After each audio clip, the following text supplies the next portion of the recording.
di pasal 17 itu. Daud memuliakan nama Allah. Artinya yang visi Daud itu betul-betul dia dedikasikan hanya untuk kemuliaan dan hormat bagi nama Allah. Dalam pembacaan kita, Bapak Ibu Saudara, 1 Tawarik 28 ayat 20 sampai 21, kembali Daud menegaskan bahwa membangun bait suci itu adalah visi yang Tuhan tanamkan di dalam dirinya. Itu dilihat dari ayat 19 sebelum pembacaan. Semuanya itu terdapat dalam tulisan yang diilhamkan kepadaku oleh Tuhan, yang berisi petunjuk tentang segala pelaksanaan rencana itu. Rincian tentang pelaksanaan rencana itu ada di ayat 11 sampai dengan ayat yang ke-18. Dan sekali lagi dia nanti menegaskan bahwa apa yang menjadi visinya itu bukanlah untuk manusia, tetapi untuk kemuliaan Tuhan Allah. Di pasal 29 ayat 1 itu dia kembali menegaskan tentang hal itu.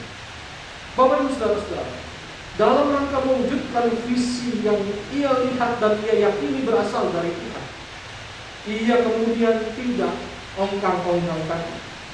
Dia tidak bermalas-malasan. Ataupun ketika dia mengetahui bahwa nanti Salomo yang akan membangun bait suci itu, lalu kemudian dia mengatakan semuanya saya serahkan kepada Salomo. Tidak.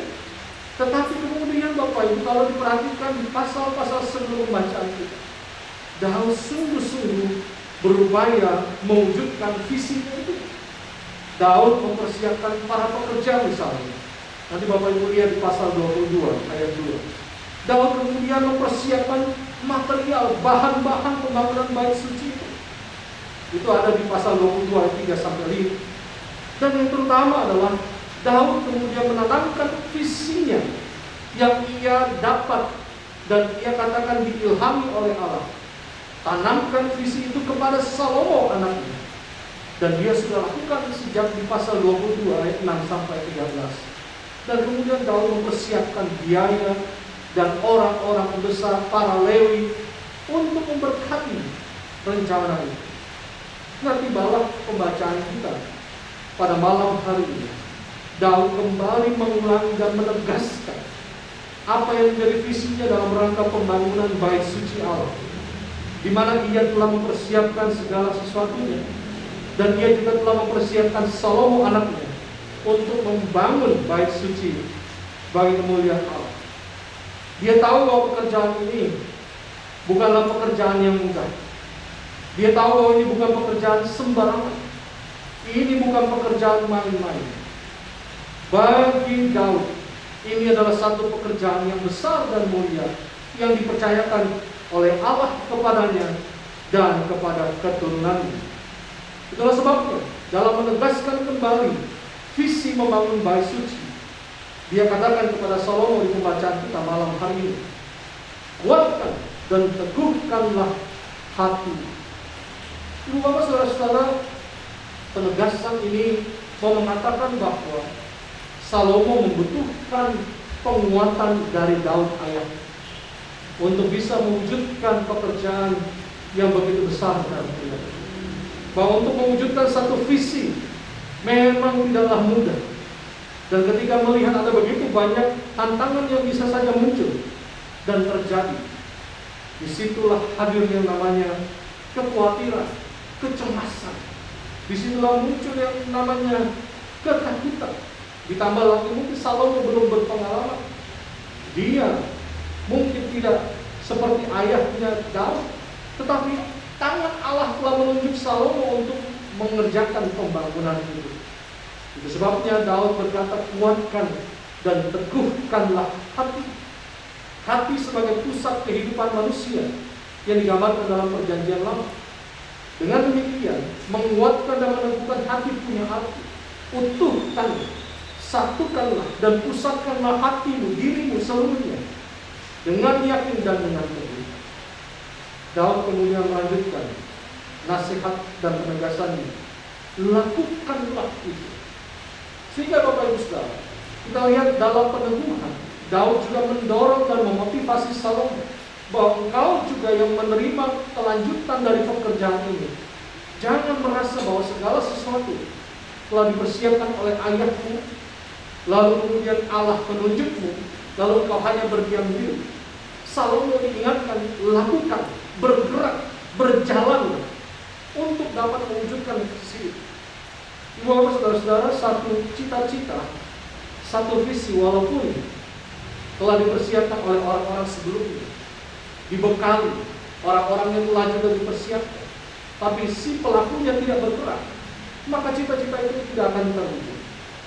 Apa yang dikatakan oleh Daud kepada Salomo menegaskan Salomo harus berani melakukan gerakan langkah pertama. Lakukanlah itu.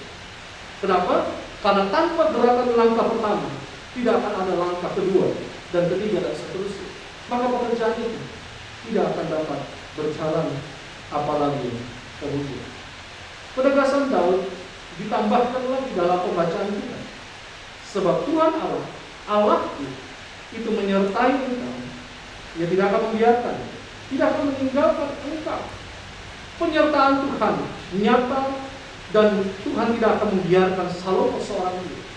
Itu artinya dalam melaksanakan visi ada unsur peranan manusia di dalamnya.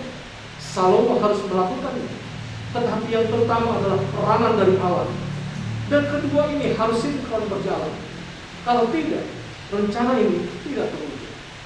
Allah bisa saja memilih yang lain, tetapi Allah telah memilih Salomo untuk melakukan pekerjaan itu. Maka Salomo harus berjalan dan melakukan itu. Tetapi janji Tuhan, Tuhan menyertai dan tidak akan meninggalkan Salomo.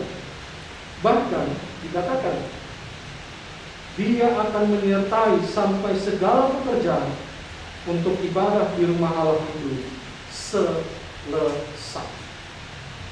Apa yang Tuhan telah rencanakan tidak akan Dia biarkan sia-sia. Tidak akan Dia tinggalkan dan hanya berhenti di tengah jalan. Oleh karena itu penting bagi Salomo untuk berpegang teguh pada janji Tuhan, untuk tetap mengimani Tuhan berjalan bersama-sama dengan dia. Dan dengan demikian Daud kembali menegaskan bahwa apa yang telah Tuhan persiapkan, apa yang Tuhan telah janjikan akan juga diwujudkan melalui dukungan-dukungan secara spiritual, yaitu rombongan para imam dan para orang Lewi yang ada dan hadir untuk melakukan segala ibadah di rumah Allah. Lalu dukungan secara intelektual, yaitu sukarelawan-sukarelawan yang ahli. Dukungan secara legal formal, yaitu para pemimpin yang mendukung Salomo. Dan juga dukungan secara emosional, bahwa seluruh rakyat mendukung Salomo di bawah perintahmu untuk melakukan pekerjaan pembangunan bait suci. Coba bayangkan bagaimana visi itu harus terwujud.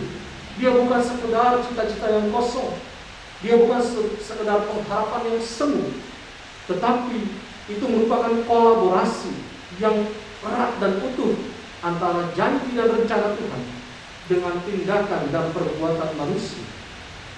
Lalu ketika kita membaca bagian pembacaan kita pada malam hari ini dan berbicara tentang visi, bagaimana kita memaknai pergantian tahun 2020 ke 2021 yang dalam perkenanan Tuhan sebentar lagi akan kita jalani.